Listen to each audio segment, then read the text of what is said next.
Ready start. महोदय, हमारा जो संविधान तैयार हुआ है उसमें भी इस बात का प्रयास किया गया है कि देश में लोकतंत्र पूरी तरह से लागू किया जाए और जनता को लोकतंत्र की सारी सुख सुविधा मिल सके। सबसे पहले मैं आपको इस बात के लिए धन्यवाद देना चाहता हूँ कि आपने मुझे इस सम्मेलन में कुछ कहने का अवसर दिया है।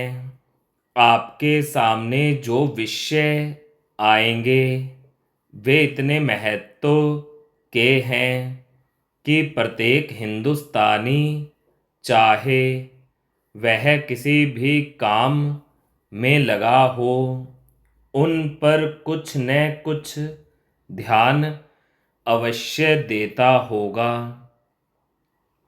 यह एक मानी हुई बात है कि बच्चा जैसा तैयार किया जाता है वह बड़ा होने पर वैसा ही निकलता है।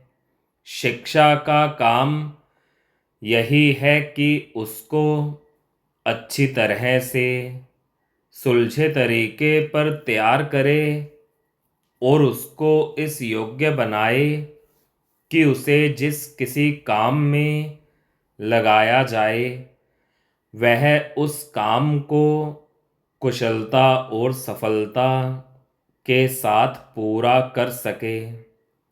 हमारे देश में जो शिक्षा पद्धति अभी तक जारी है वह नई नहीं है, बल्कि यदि मैं कहूँ कि वह 125 वर्ष पुरानी है तो गलत नहीं होगा। 125 वर्ष पहले जिस उद्देश्य को सामने रखकर यह शिक्षा पद्धति जारी की गई थी वह उद्देश्य अब नहीं रहा, पर शिक्षा पद्धति अब तक लगभग वही है। मैं मानता हूँ कि इस बात का प्रयत्न किया जा रहा है कि उसमें परिवर्तन किया जाए जिससे हमें अपनी आवश्यकताओं की पूर्ति में सहायता मिल सके। जहाँ तक मुझे मालूम है इस काम में अभी तक हम सफल नहीं हुए हैं।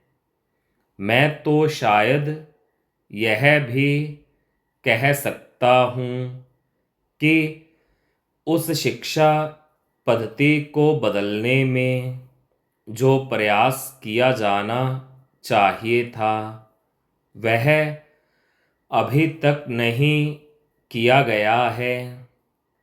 इस देश में या सभी देशों में शिक्षा के 3 भाग होते हैं। एक तो वह जिसमें छोटे छोटे बच्चों को शिक्षा दी जाती है। दूसरा वह जिसमें युवावस्था से पहले बड़े होने वाले तक, और तीसरा वह जिसमें युवावस्था के विद्यार्थियों को शिक्षा दी जाती है।